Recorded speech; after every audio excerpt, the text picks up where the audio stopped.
Hey guys, King Games here, bringing you my first weapon review. Today we're going to be reviewing the Bloodletter. Without spoiling too much, you can get this weapon in the cells after you beat Ludwig if you get a special key. The stats to wield it are 14 strength, 6 skill, and 16 blood tinge. It has 270 durability, and that's about it for the stats. So man, this weapon, man, it adds a lot to the blood tinge build. First off, man, this thing finally gives us the range we need to compete with, like, Ludwig's, the moonlight sword, the axe, you know, the wheel. The wheel has surprisingly long range, but yeah, man, it gives us the range we need. Not only that, man, it's slightly, I would say, even a bit more than slightly faster than the Ludwig's on its swing. I mean, this thing is fast. You can catch multiple opponents in the swings. It has a crap ton of range. It has a crap ton of power. Hits hard like a fucking truck, man. I love this thing. It's not gonna replace my Chikage because I'm a sword guy, but if you just want a raw fucking damage and speed, then this is the go-to weapon for blood tinge. I'll probably end up wielding them both at the same time, actually, on the same build when I'm not using the bow, which I'll get to in another review. But the untransformed mode is nothing too good, man. I don't know, man. I don't enjoy it. I don't like the moves and everything. It's kind of like a mace from Dark Souls 2 if you ever got the feel for it, but the attack animations for it is not so good, to say the least.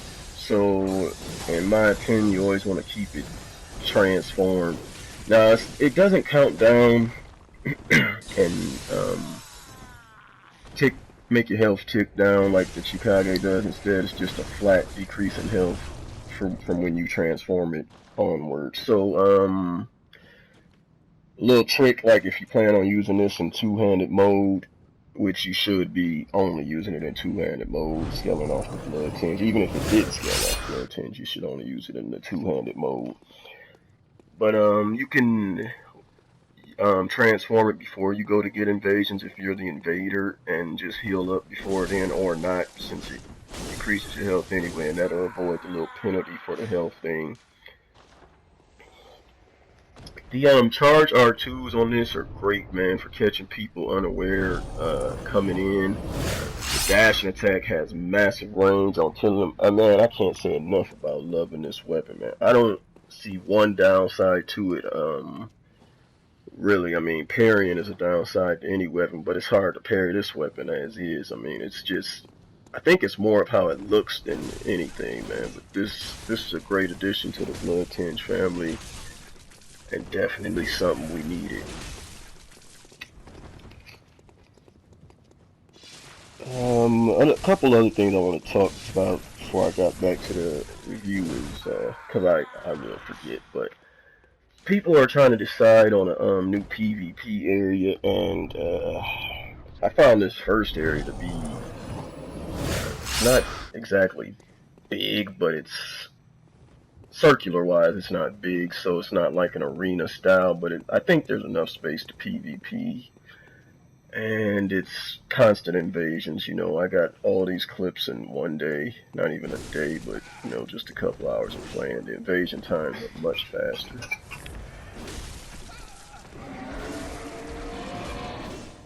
But, you know, some people are saying the boss areas and things like that. That wouldn't affect me much, but a lot of people don't want to do it because it caps their game. And people like the health boost or whatever it is for being the person that's getting invaded instead of being the invader.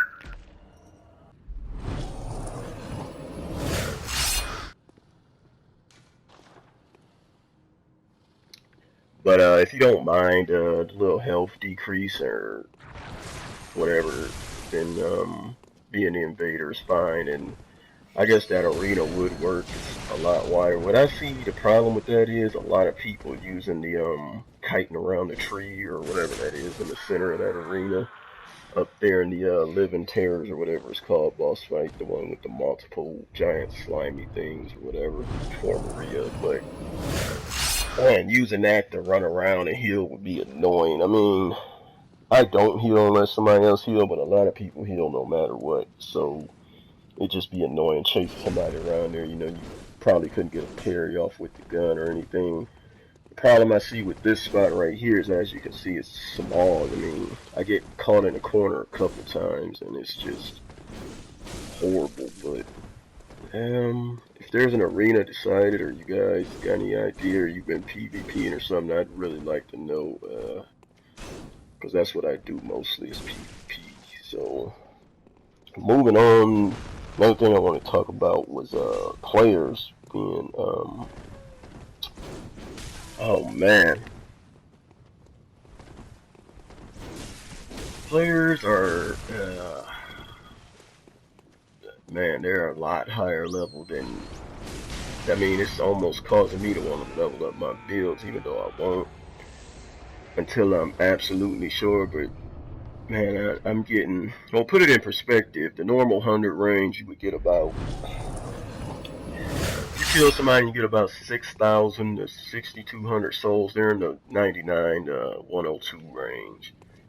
If you kill somebody and you're getting about 9,000 to 9,100 souls, you just killed a 120 to 123. You know, and you know, every time I kill somebody, I get a lot of amount of souls. It's man, I go get the book, the guide, I do the math from the 10% and increase it and see how much it is to the next level and figure out their level. 1 second, guys, phone going off.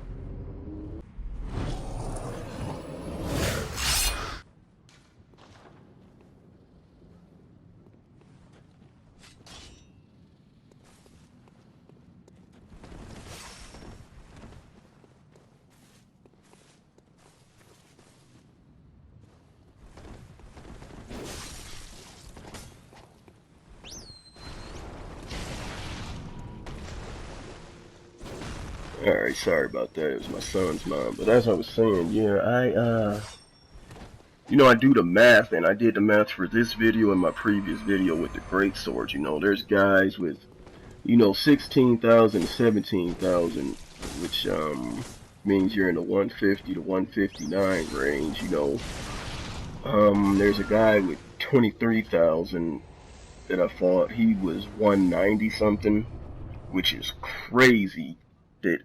Another thing is, I don't see how these people are losing with these, you know, overpowered, over-leveled builds. I mean, not one build of mine is over 110, which, you know, I don't get it, man. I just want to find a level. You know, I don't want to be vastly outnumbered like that. Like when I found out the guy was 197, I'm like, what the fuck? But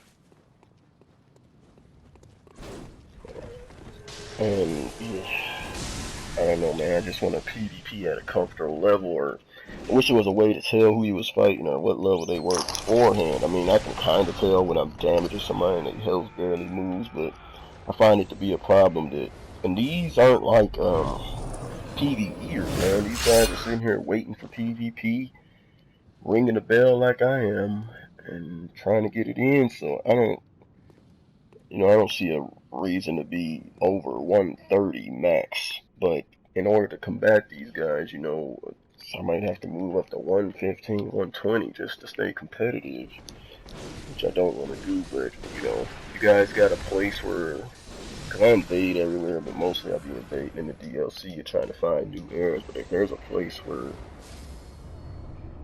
people, you know, honorably play and remain the same level and things like that, I'd like to know about it. But yeah, I don't have too much more to say about this weapon. This is my first review, so I'm probably missing a lot or here or there, you know. But as far as this weapon goes, man, it's great. I highly recommend it for Blood Tinge. That is what I play mainly, even though I'm going to be spending a lot of time on my arcane. This weapon is easy to get into, man, easy to use, pretty powerful, pretty fast, and pretty decent range, man. Not much more to say about that. It's you know, I love mixing in the jumping attacks with the wide sweeping arcs, man, and I mean, you can really punish them. Man, this thing is like a one-handed mode Ludwig's to me, almost. It's just takes a bit more stamina than that, but I mean, as it should, man. People are gonna be crying nerf about this weapon. That's how strong I think it is. That's how powerful I think it is. I think it's probably the strongest addition in the DLC, man. It's just, to me, it's not overpowered, but I know people will be crying overpowered for getting hit with it because it really has no drawbacks except that if you have to switch weapons, like a couple of these clips I switched to the bow to get the finish, and you know, sometimes I want to switch back, but if I tend to switch back in PvP and get that little health boost, I might be too low, and that is actually a huge drawback. I mean, too low to retransform it, unlike the Chikage, which, you know, you can control whether it's going to take your life or not. This one's flat burst can cost you the game sometimes if you accidentally or purposely switch weapons as needed, so I wouldn't recommend switching back and forth unless it's absolutely necessary. Like, I wouldn't mind switching to another weapon and using it when I'm using this, but I don't really have the other weapons leveled up like that. Like, when I switch to the bow, it's not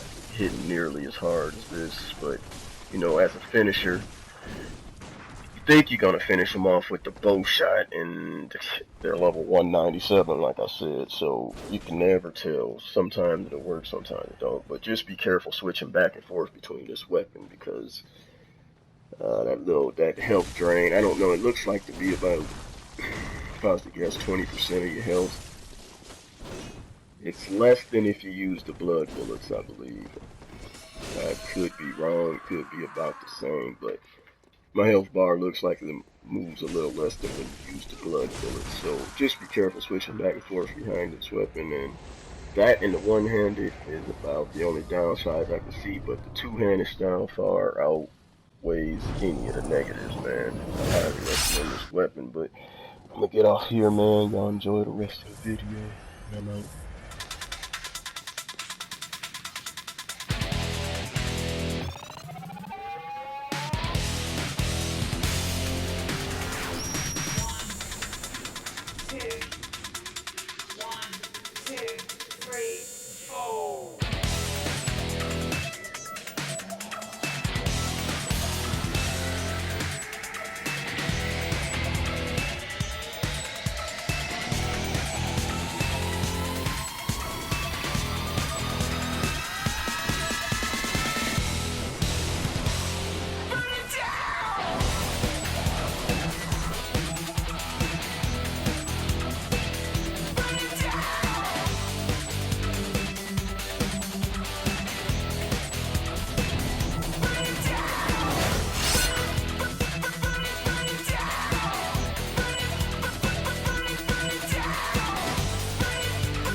control.